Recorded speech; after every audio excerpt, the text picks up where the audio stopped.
मैं तो उस महोदय से उनके नाम के का ही अर्थ पूछूंगा कि तुम्हारा नाम कृष्णकांत है तो कृष्णकांत का अर्थ क्या होता है। कोई राम भक्त नहीं कहेगा कि सीता जी को धोबी कहने से भगवान ने निकाला। कोई कृष्ण भक्ति नहीं कहेगा कि भगवान ने क्या नाम गोपियों की साड़ी चुराई। जो सत्य है वो मुझे कहना है। उस पर भी यदि मुझे उस पर यदि उसने क्या अधर्म का कार्य कर दिया, रामकृष्ण की निंदा को बचाया। भगवान राम की निंदा नहीं होनी चाहिए, भगवान कृष्ण की निंदा नहीं होनी चाहिए। जहां जहां टीकाकार नहीं समाधान के हम हमारे लिए छोड़ा होगा। हमारा कर्तव्य है कि मैं समाधान करूं। हमने कहा है कि राम जी ने बाल को छिप के नहीं मारा है, कहा है।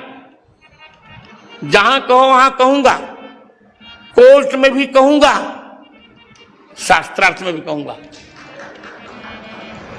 मैंने कहा है कि धोबी के कहने से सीता जी को राम जी ने नहीं निकाला था। कहा है, पुस्तक भी लिखी है, कहूंगा। और जहां कहो वहां कहूंगा। मैंने ये कहा है कि गोपियां निर्वस्त्र नहीं नहा रही थी। और यौन शब्द का अर्थ जहां से बालक जन्म लेता वो अर्थ यहां नहीं है। सत्य से योनिम भगवान को कहा गया। भागवत के 10वें स्कंद के 2 अध्याय के 26वें श्लोक में योनि माने कारण। योनि हृदय स्थानम, जैसे गोपद जल बूढ़े घट जोनी, वाल्मीकि नारद घट जोनी, निर्वस्त्र नहीं नहा रही थी। और यौन शब्द का अर्थ जहां से बालक जन्म लेता वो अर्थ यहां नहीं है। सत्य से योनिम भगवान को कहा गया। भागवत के 10वें स्कंद के 2 अध्याय के 26वें श्लोक में योनि माने कारण। योनि हृदय स्थानम, जैसे गोपद जल बूढ़े घट जोनी, वाल्मीकि नारद घट जोनी। तो मैं कैसे सहन करूं कि श्री कृष्ण ने ऐसी गलती की कि गोपियों का वस्त्र चुरा लिया और गोपियां निर्वस्त्र बिना वस्त्र के आई। ये मैं तो नहीं सहन करूंगा। एक टीकाकार लिख रहे हैं तो मैं उनसे भी कहूंगा कि आप क्षमा करिए। बड़े भाई से भी छोटे भाई का मतभेद होता है। मतभेद स्वीकार्य है, मनोभेद स्वीकार्य नहीं है। इसलिए अब बस हो चुका, मेरी धैर्य की सीमा हो चुकी। मैं कोई असहाय जगत गुरु। श्रीमन नारायण। विश्व के महानतम वैज्ञानिक श्री रामभद्राचार्य जी महाराज, जिनको कोहिनूर हीरा समंतक मणि लगता है, उनको मैं यह बात बता दूं, मेरा नाम कृष्णकांत कभी नहीं रहा इस जन्म में। मैं बचपन से एक ही नाम लेकर चला हूं, वह है श्री भागवतानंद गुरु। मेरा नाम श्री भागवतानंद गुरु मेरे माता पिता ने मेरे जन्म से पहले ही रख दिया था। गुरु मेरे वंश का ही पदनाम है। मैं शाकत द्वीपीय ब्राह्मण हूं। मेरा गोत्र कौंडिन्य है, मेरा पूर्व खंडवार है।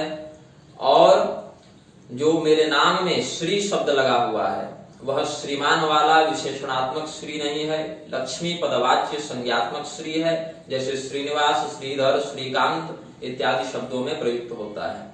मेरा नाम कृष्णकांत कभी नहीं रहा है। और जो आपके चेले कह रहे हैं कि आधार कार्ड में मेरा नाम कृष्णकांत है, तो उन्हें मैं बता दूं कि मेरा आधार कार्ड आज तक नहीं बना है। मैंने प्रयास किया 1-2 बार बनवाने का, लेकिन सरकारी कर्मचारियों की लापरवाही के कारण नहीं बना है। प्रयास कर रहा हूं बनवाने का। मेरे पास वोटर आईडी है जो मतदाता पहचान पत्र कहलाता है। और मेरे पास मेरा विद्यालय का प्रमाण पत्र है। मेरे विद्यालय के, महाविद्यालय के, विश्वविद्यालय के प्रमाण पत्र हैं। सर्वत्र मेरा नाम श्री भागवतानंद गुरु ही है। मेरे सभी ग्रंथों के नाम में भी, लेखकों के नाम में भी यही नाम है। और आप किसी भी व्यक्ति से, जो मेरा संबंधी हो, जो मेरा सहपाठी हो, जो मेरा शिक्षक हो, किसी से पूछ लें, वह मेरा नाम कृष्णकांत कभी नहीं बता सकता, क्योंकि यह मेरा नाम कभी किसी भी रूप में, काल्पनिक रूप में भी नहीं रहा है। आपके चेले तो मुझे मुसलमान तक सिद्ध करने में लगे हुए हैं। आप कहते हैं इसको आनंद किसने बना दिया? यही मेरा नाम ही है, तो बनाएगा कौन? यह तत्पुरुष नहीं है ना, यह बहुब्रीहि है।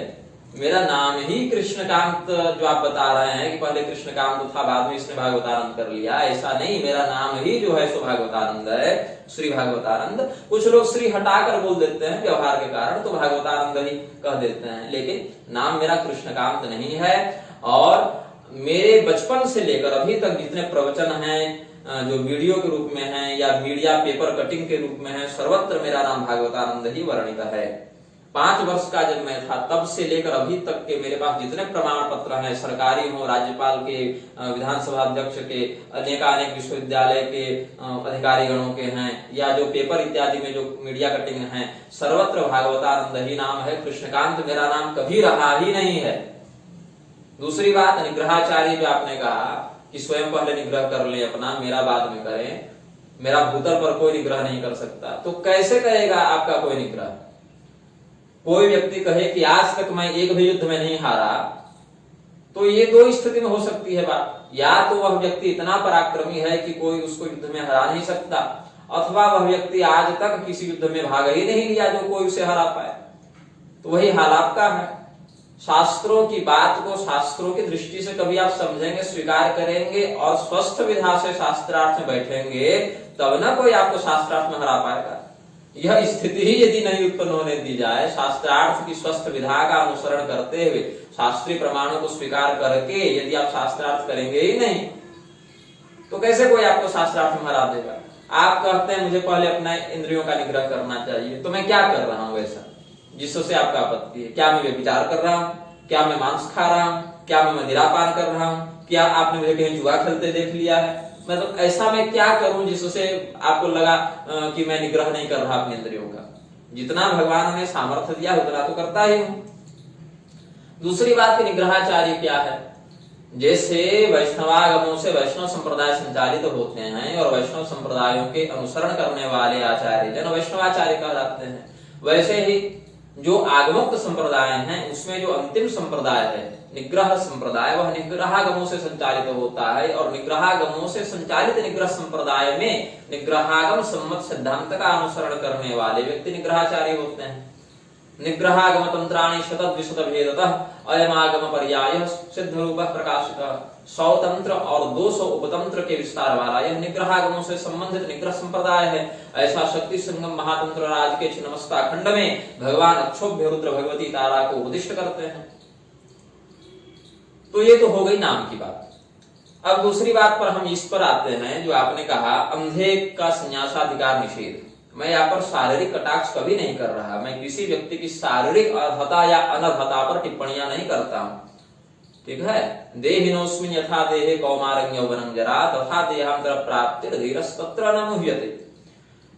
लेकिन आपने जो कहा कि शास्त्र सबों के नेत्र हैं और शास्त्र संपन्न होने से मैं नेत्रवान हूं, इसीलिए मैं दंड संन्यास ले सकता हूं, यह बात बड़ी हास्यास्पद है।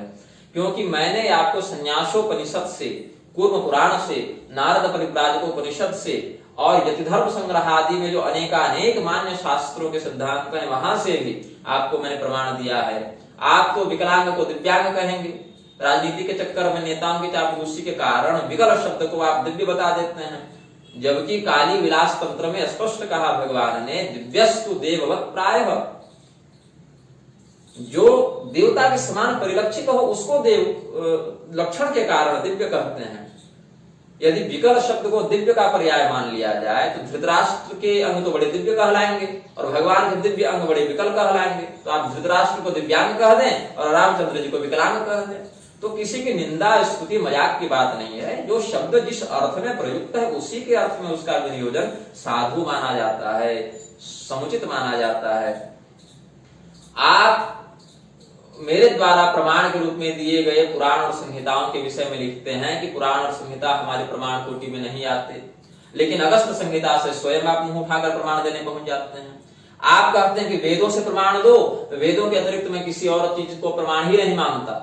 और जब मैंने संन्यासोपनिषद से, नारद परिव्राजकोपनिषद से जब वैदिक प्रमाण दिया तो आप हितोपदेश उठाकर ले आए कि सर्वस्य लोचनं शास्त्रं यस्य नास्त्यं ध्येयो सः। आप वेद के विरुद्ध हितोपदेश का प्रमाण लेकर आए हैं। पंचतंत्र और हितोपदेश से आप चले हैं वेद की मर्यादा का खंडन करने। क्या जगत गुरु बनेंगे आप? कभी कहते हैं केवल वेद मानूंगा, जब वेद की बात से बोलो तो कहो नहीं हितोपदेश में लिखा है। तो जब लोक ग्रंथों से प्रमाण दो तो कहते हैं नहीं आर्ष ग्रंथों से दो, आर्ष ग्रंथों से प्रमाण देता हूं पुराण से, स्मृति से, संहिता से, तो कहते हैं नहीं ये वेद से प्रमाण दो क्योंकि वो स्वतः प्रमाण है। मतलब ये अर्थ को न्याय क्यों कर रहे हैं यार, क्या चाहते हैं? जनता को केवल घुमा घुमा के मूर्ख बना रहे हैं। मैं वेद से प्रमाण दे रहा हूं, उसको आपको नहीं मानना है। वहां तो षंड, पतित, विकल, स्त्रैण, पुनखी इत्यादि भी लक्षण है ना, पंगु इत्यादि शब्द भी तो है। उसी में शारीरिक अनर्हता के कारण अन्य शब्द का प्रयोग आया है। और इस आधार पर कोई भी वेदज्ञ विद्वान जो वेद की मर्यादा को यथार्थतः समझता हो वह कभी यह नहीं कहेगा कि आपने जो सर्वस्व रोचनम शास्त्रम का जो यहाँ हितोपदेश का वाक्य प्रस्तुत कर दिया है उसके आधार पर वेद के अर्थ ही बदल जाएंगे। आप भाष्य देख लें ना, उपनिषद ब्रह्मेंद्र भाष्य आदि का अध्ययन कर लें, यहाँ पर उन्होंने क्या अर्थ किया है।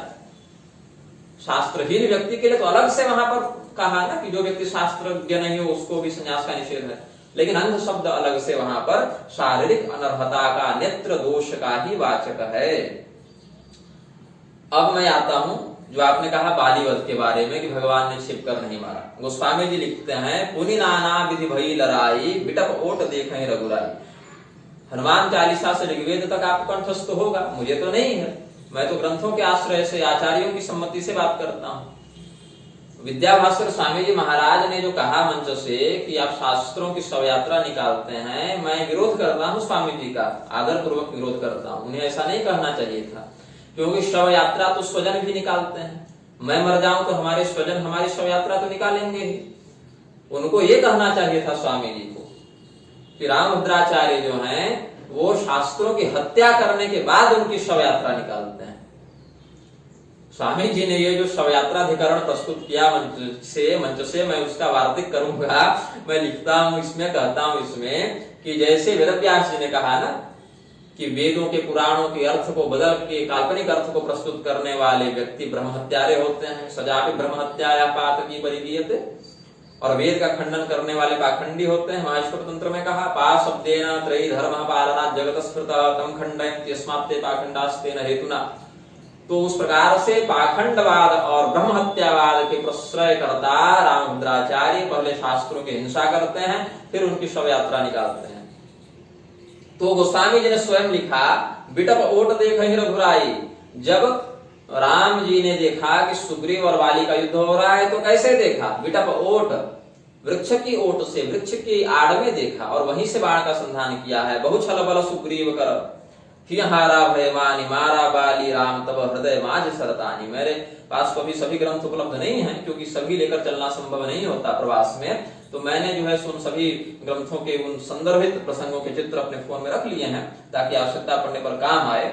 और यही कारण है कि बाली ने भी कहा आगे धर्म हेतु अवतरे गोसाई मारे मोह व्याध की नाई, कि आपने तो धर्म की रक्षा के लिए अवतार ग्रहण किया था ना, राम विग्रहवान धर्म। तो आप जो है सो बहेलिये के समान मुझे छिपकर कैसे मार सकते हैं? तो गोस्वामी जी ने यह कहा है, लेकिन इसका भी आप अनर्गल विकृतार्थ प्रकाशिका प्रस्तुत कर ही देंगे, अशुद्ध अर्थ प्रस्तुत कर ही देंगे।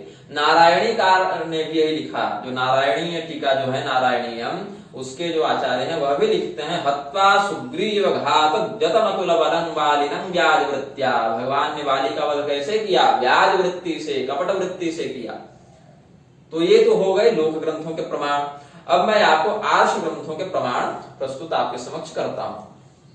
आनंद रामायण जो महर्षि वाल्मीकि जी की दूसरी रचना है, और आनंद रामायण का सम्मान स्वामी करपात्री जी जैसे विद्वान भी करते थे। जो भी शास्त्रनिष्ठ विद्वान होगा वह आनंद रामायण को प्रामाणिक ही मानेगा और उसके चिंतन मनन अवगाहन में नित्य डूबा रहता है। तो आनंद रामायण में आप पहले देख लें जो उसका सार कांड है। सार कांड में ही जो अष्टम सर्ग है उसके 62वें श्लोक में क्या कहता है बालू? वृक्ष खंडे तिरो भूत्वा त्वया हंताड़ितो हृदय तवाद्य दुर्यशो जातम मम जातो महोदयः। कि राम जी आपने जो वृक्ष की आड़ में छिप कर मुझे मारा उससे आपके यश की हानि हुई और मेरे यश की वृद्धि हुई। तो आपने मुझे क्यों मारा? कारण कवन नाथ मुझे मारा। तो भगवान ने फिर उत्तर दिया है कि तुम रुमा कहते हैं सुग्रीव की पत्नी को। सुग्रीव की पत्नी का नाम रुमा था। रुमाया लंपट सदा, कि तुम रुमा में आकर्षित हो गए थे। बाद में इसी को गोस्वामी जी ने लिखा, अनुज बधु भगिनी सुत नारी सुन सठ कन्या समय चारी। तो इसीलिए भगवान ने आगे कहा है कि बंधु हार्यां गृहे स्थाप्य बंधुं हंतुं त्वमिच्छसि दुर्वृत्तं त्वां समालोक्य मया तस्मान् निपातितः। तुम अपने भाई की पत्नी को घर में पत्नी के समान रख लिए और भाई को मारने के लिए प्रयत्न करने लगे, इस पाप के कारण हमने तुम्हारा वध किया है। और बाद में भगवान ने कहा कि चलो ठीक है, मारे मोहि व्याध की नाई, तुमको यह अगर असंतोष है कि मैंने व्याध के समान तुम्हें मारा, तो अगले जन्म में द्वापर युग के अंत में तुम भी व्याध बनना और मेरे चरणों में बाण मारकर मुझे स्वधाम गमन जाने में सहयोग करना। तो भगवान ने कहा, यद्यपि तम दुराचारो निहतोऽसि रणे मया तथापि भिल्ल रूपेण द्वापरान्ते घृणं मम भित्वा प्रभासे बाणेन पूर्व वैरेण वानर। यह भगवान ने कहा, यद्यपि भगवान के द्वारा उद्धृत जनों का पुनरागमन नहीं होता, गोलोक वैकुंठ साकेत में गए जीव का पुनर्जन्म नहीं होता, किंतु किसी लीला में भगवान यदि स्वयं उसको अपना परिकर बनाकर लीला में कोई अभिनय का पात्र कराना चाहें तो वह आ जाता है। जैसे वैकुंठ और गोलोक से भी सुदामा, गोप और जय विजय लीला पूर्वक शाप आदि का ब्याज लेकर शाप आदि के बहाने से यहाँ पर अवतरित हुए और भगवान की लीला को पूर्ण किया, वैसे ही बाली यद्यपि उद्धृत हो चुका था भगवान के द्वारा, पुनरागमन के चक्र में नहीं फंसता, किंतु भगवान के ही निर्देशानुसार, इच्छानुसार वह द्वापर के अंत में भील बनकर, जरा नाम का बहेलिया बनकर आता है और भगवान के श्री चरणों में बाण का प्रहार करता है। अब मैं आता हूं, ये तो आनंद रामायण का प्रमाण हो गया, अब आते हैं अध्यात्म रामायण पर। अध्यात्म रामायण पर रामभद्राचार्य पीएचडी करके बैठे हैं और पीएचडी में इन्होंने अध्यात्म रामायण के उत्तर कांड से भी श्लोक दिए हैं अपने शोध के उदाहरण में, वो संदर्भ में। लेकिन अध्यात्म रामायण में वेदव्यास जी जब उत्तर कांड में सीता निर्वासन का प्रसंग लिखते हैं तो ये व्यक्ति नहीं मानते कि ये बात प्रामाणिक है। मतलब जब आपको पीएचडी करनी है तो उत्तरकांड प्रमाणिक हो जाता है, वेदव्यास जी की रचना हो जाती है, लेकिन वहां सीता निर्वासन की जब बात आती है तो वह अप्रामाणिक हो जाता है। भगवान रामानंदाचार्य जी पुराणों को, संहिताओं को, उत्तरकांड को प्रमाण मानकर अपने भाष्य में सादर संदर्भित करते हैं और रामभद्राचार्य क्या कहते हैं कि उत्तरकांड को मैं पूर्णतः प्रक्षिप्त मानता हूं, उत्तरकांड पूर्णतः नकली है। मतलब आप ही के गुरु जी नहीं जानते थे, आप ही ज्यादा होशियार एक जन्म ले लिए हैं, है ना।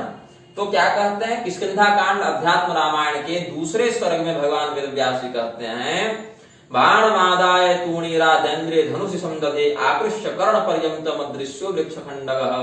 भगवान श्री रामचंद्र जी वृक्ष के ओड़ में जाकर, वृक्ष के टुकड़े उसकी शाखा के पीछे जाकर छिप कर अदृश्य होकर वाली पर उन्होंने बाण का संधान किया और कहा, निरीक्ष बालिन सम्यक लक्ष्यं तब हृदयं हरे उत्स सर्जाशनि समं महावेगं महाबलः विभेद सशरो यक्षो बालिनः कंपयन महे उत्पपात महाशब्दं वंचन स्वनिपपातः।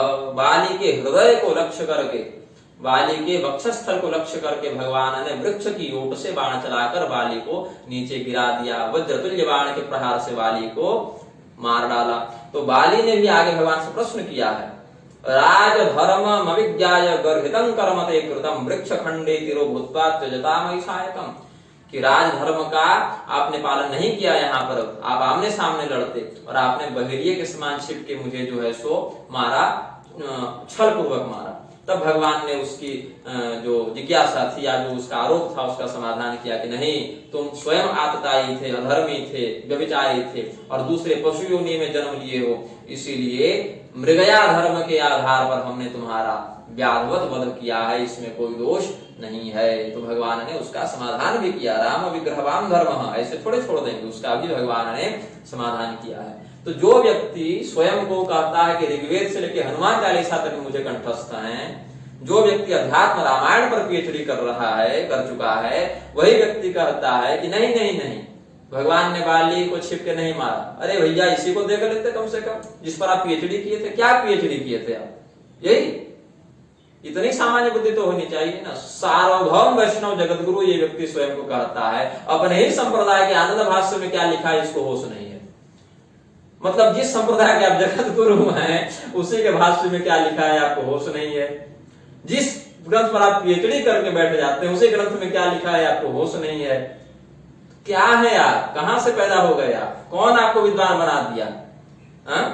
तुलसीदास जी को, नारायणी कार को, वेदव्यास जी को, वाल्मीकि जी को शायद परिषद और अखाड़ों ने जगत गुरु नहीं बनाया होगा। इसीलिए कल तो आप उठ के कह देंगे कि तुलसीदास जी महामूर्ख थे और प्रमाण दे देंगे जाकी कृपा लवलेश मतिमंद तुलसीदास हो, तो उसको मान्यता नहीं न मिल जाएगी। प्रसंग देखेंगे, भाव देखेंगे तब ना। तो इस प्रकार से सिद्ध होता है कि रामभद्राचार्य ने जो प्रलाप किया है मंच से बैठकर कि वाली को भगवान ने छिप कर नहीं मारा, वह सर्वथा अशास्त्रीय है, परंपरा विरुद्ध है और विद्वत जनों की सभा में अमान्य अर्थ है। अब हम आते हैं कहां पर, गोपी चीर हरण प्रसंग में, जो इन्होंने कहा है पाणिभ्याम योनिमाच्छाद्य में योनि शब्द का अर्थ इन्होंने हृदय कर दिया और विवस्त्रा का अर्थ विशिष्ट वस्त्रा कर दिया। और यह भी कहा कि कोई अगर सिद्ध कर दे, भागवत का एक श्लोक दिखा दे, तो मैं अपना त्रिदंड फेंक दूंगा। गोपियां स्नान कर रही थी, नंगे नग्न स्नान कर रही थी, इसको अगर कोई प्रमाणित कर दे तो मैं अपना त्रिदंड यमुना जी में डाल दूंगा। ये व्यक्ति घोषणा कर चुके हैं, प्रतिज्ञा कर चुके हैं मंच से। तो सबसे पहले तो मैं बता दूं, राधा तंत्र में वर्णन है कि भगवती कात्यायनी की आराधना गोप बालिकाएं राधा जी के नेतृत्व में कर रही हैं। तो भगवती कात्यायनी जी ने वरदान देने की अभिलाषा से पूछा है कि भाई तुम लोग मेरा व्रत क्यों कर रही हो। तो राधा तंत्र के प्रसंग में कहते हैं, भगवती ने कहा कि मां भयं कुरुषे पुत्री कृष्णं प्राप्तिषि सांप्रतम, कि पुत्रियों तुम चिंता मत करो, तुम भगवान कृष्ण को शीघ्र ही प्राप्त करोगी। वासुदेवेन देवेशी तव संगो भविष्यति, अकार्यं वासुदेवस्य तव संगम विना प्रिय। इस प्रकार से पति रूप में भगवान प्राप्त होंगे, ऐसा गोपियों को भगवती ने आश्वासन दिया है राधा तंत्र के 18वें पटल में। तो ये व्रत तो पूर्ण होगा तभी तो यह मिलेगी ना सिद्धि, ये वरदान की प्राप्ति तो गोपियों को कब होगी, जब ये व्रत पूर्ण होगा। व्रत पूर्ण हो नहीं रहा था उस समय, क्योंकि गोपियां नग्न स्नान कर रही थीं। और नग्न स्नान कहां कर रही थीं, इसका प्रमाण आपको मिलेगा श्रीमद् भागवत में, इसका प्रमाण मिलेगा आपको गर्ग संहिता में, और इसका प्रमाण मिलेगा आपको ब्रह्म वैवर्त पुराण में। तो सबसे पहले श्रीमद् भागवत की बात करते हैं।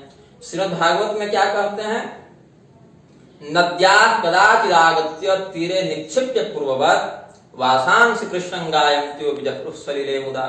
गोपियां अपने वस्त्रों को बाहर ही रखकर, तट पे ही रखकर अंदर प्रवेश करके स्नान कर रही थी। तो कुछ लोग कहे, रामभद्राचार्य जी ने भी कहा कि रात के पहने हुए वस्त्रों को लेकर ही, धारण किए ही वो नदी में स्नान कर रही थी, और नवीन शुद्ध वस्त्रों को वे अपने नदी के तट पर रखी हुई थी, ये बात है। और इसीलिए गोपियों के लिए जो विवस्त्रा शब्द आया है वह वस्तुतः निर्वस्त्रा नहीं है, अपितु विशिष्ट वस्त्रा है। तो फिर जब प्रश्न किया गया कि पाणिभ्याम योनिमाच्छाद्य में क्या कहेंगे, तो कहा कि पाणिभ्याम योनिमाच्छाद्य में शास्त्र योनित्वात् के आधार पर योनि का अर्थ हृदय है। योनि का अर्थ मैं आपको बताता हूं। योनि शब्द के 5 अर्थ होते हैं। सबसे अप्रसिद्ध अर्थ है जल, जिसके बारे में बहुत कम लोग जानते हैं। अप्रसिद्ध अर्थ है जल, पानी को भी कहते हैं योनि। थोड़ा अल्प प्रसिद्ध अर्थ है भगवती, योनि रूपा महादेवी नीलाचल निवासिनी, जो कामाख्या के संदर्भ में कहते हैं। तो योनि मुद्रा, योनि तंत्र, योनि शक्ति इत्यादि कामाख्या के संदर्भ में, तो थोड़ा अल्प प्रसिद्ध अर्थ है।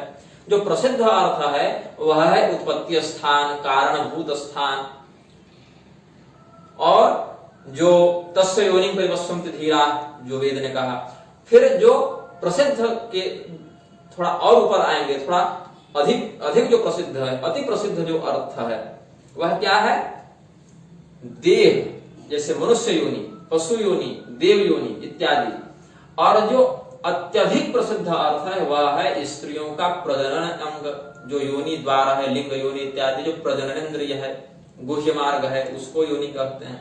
तो अप्रसिद्ध अर्थ है जल, अल्प प्रसिद्ध अर्थ है भगवती कामाख्या का तांत्रिक स्वरूप, जो प्रसिद्ध अर्थ है वह है निवास स्थान, जो अति प्रसिद्ध अर्थ है वह है शारीरिक योनियां, जीव जगत की योनियां, प्रजातियां, और जो अत्यधिक प्रसिद्ध अर्थ है वह क्या है, शारीरिक अंग प्रजननेन्द्रिय में जो योनि है वह।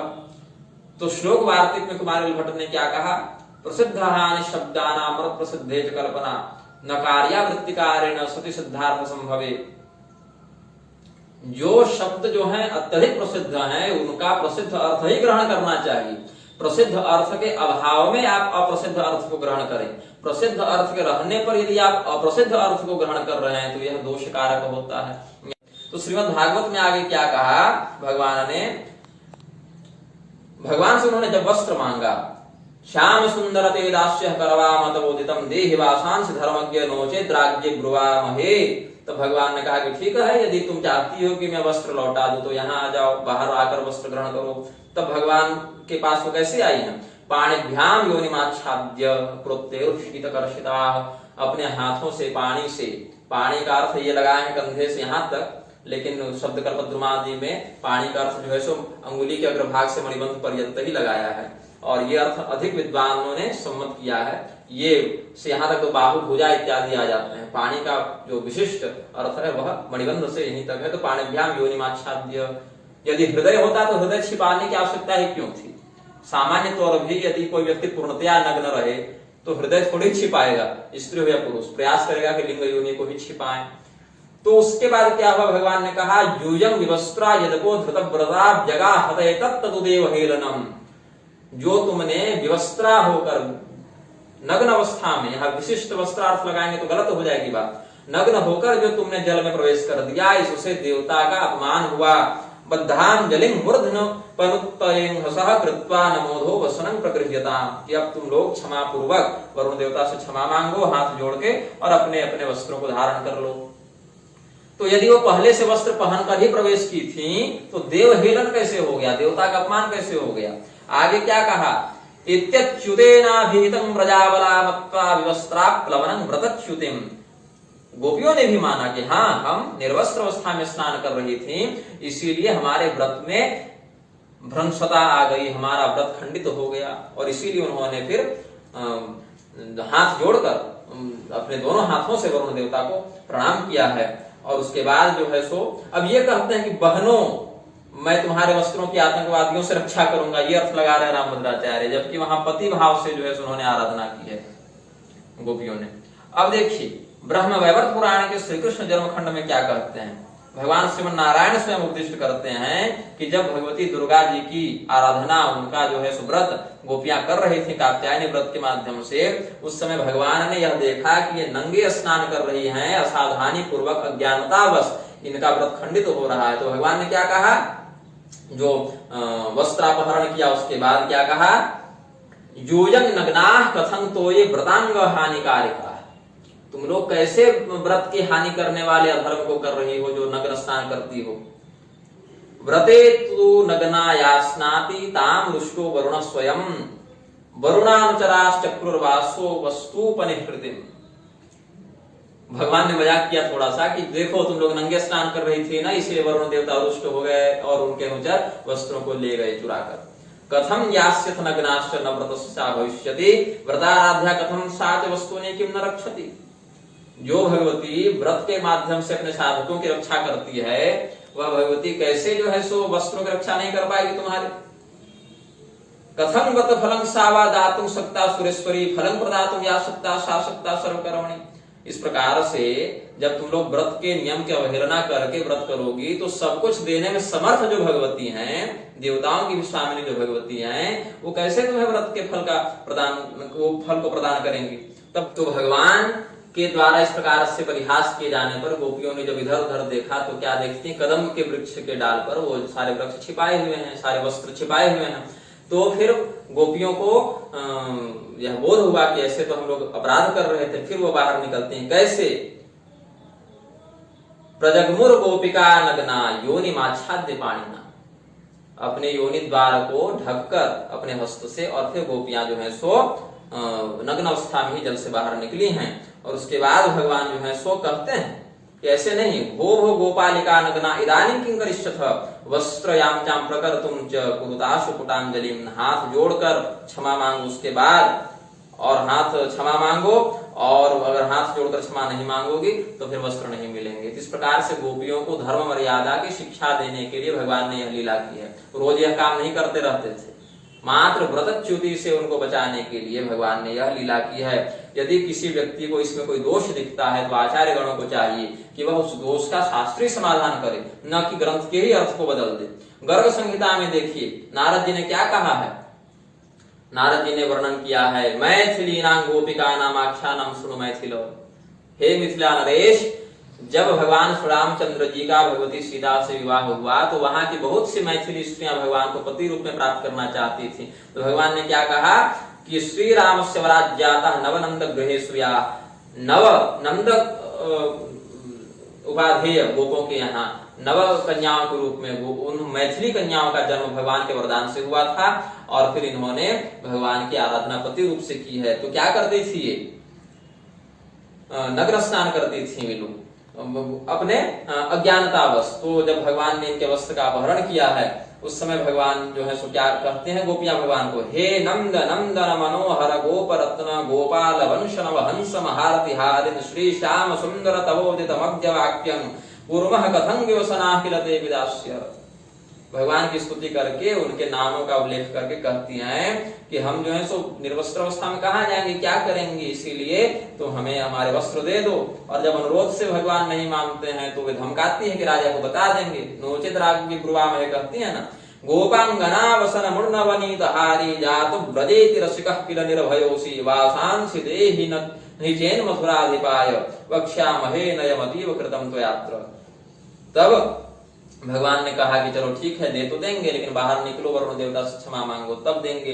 तो कहा उन्होंने फिर आगता योनिमाच्छाद्य पाणिभ्याम शीतकर्षिता तदा निर्गता सर्वा जराद गोप्योति वेपिता आनता योनिमाच्छाद्य पाणिभ्याम शीतकर्षिता।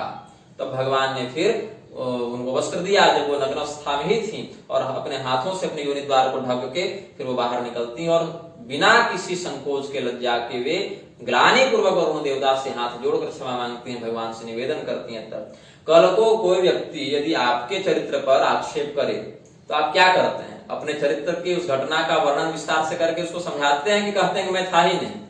तो ये जो रामभक्त चंद्रदास कहता है आपका उत्तराधिकारी कि पूर्वाचार्यों की भूल को हमारे गुरुदेव ने सुधारा, तो आपके गुरुदेव की भूल को यदि मैं सुधार दे रहा हूं तो इसमें क्या आपको आग लग रही भाई, आपको मिर्ची लगी तो मैं क्या करूं, यही ना कहा था अपने मंच से। तो उसको मिर्ची लगी तो मैं क्या करूं। मंच से रामभद्राचार्य जी शंकराचार्य जी को गाली दे सकते हैं, रामानुजाचार्य जी का विरोध कर सकते हैं, सभी पूर्व टीकाकारों को शिक्षित और गधा कर सकते हैं, वो सब ठीक है, वो पूर्वाचार्यों की भूल को सुधार रहे थे। और मैं यदि उनको भूल को सुधारूं तो हमें धमकियां दी जाती हैं, हमारा चरित्र हनन किया जाता है, हमें मुसलमान तक बता दिया जाता है। हाँ, मतलब आपके गुरुजी अगर पूर्वाचार्यों की परंपरा के विरुद्ध जाकर अगर अनर्गल प्रलाप करें तो वो विद्वान हो गए, और अगर हम उनके भूल को सुधार कर शास्त्रीय प्रमाणों से उनका खंडन करें तो हम गलत हो गए। हाँ, यही ना, यही क्षेत्र पर उतरे हो तुम लोग। तो तुम्हारे गुरुजी पूर्वाचार्यों की निंदा करते हैं वो सही हो जाता है, मैं तुम्हारे गुरुजी का खंडन वही पूर्वाचार्यों के सिद्धांत के आधार पर करता हूं तो वो गलत हो जाता है। मैंने तो उसी ग्रंथ से प्रमाण दे दिया जिस ग्रंथ से तुम्हारे गुरु पीएचडी करके बैठे हैं। उत्तरकांड को नकली बोलेंगे, मतलब हर जगह जहां तुम्हारा गुरु जो मानकर बैठ जाए उसको जो है सो सही मान लो। अरे रामचंद्र दास रामभद्राचार्य जी के अन्य शिष्यों को मैं कहता हूं, रामानंद संप्रदाय में रामानंद भगवान की वाणी को मान्यता मिलेगी कि नहीं मिलेगी। तो जब रामानंदाचार्य जी भगवान स्वयं उत्तरकांड से प्रमाण दे रहे हैं तो इन्हें क्या दिक्कत हो रही है उत्तरकांड को सही मानने में। यदि कल को कोई व्यक्ति तुम्हारी माता को व्यभिचारिणी कह दे तो तुम क्या करोगे, उसके संदेह का समाधान करोगे, आक्षेपक को दंडित करोगे, या कह दोगे कि मेरी माता ही नहीं है, क्या करोगे। तो सीता जी के चरित्र पर यदि कोई आक्षेप करे, गोपी वस्त्रापहरण प्रसंग पर कोई आक्षेप करे, धोबी और सीता लोकापवाद निर्वासन पर कोई आक्षेप करे तो इतिहास को ही बदल के ग्रंथ को ही काट दोगे उतना कि क्या करोगे। आक्षेपक को अगर समझने वाला है तो शास्त्र से समझाओगे, मार खाने पर समझने वाला है तो उसको दंडित करोगे, कुछ तो करोगे।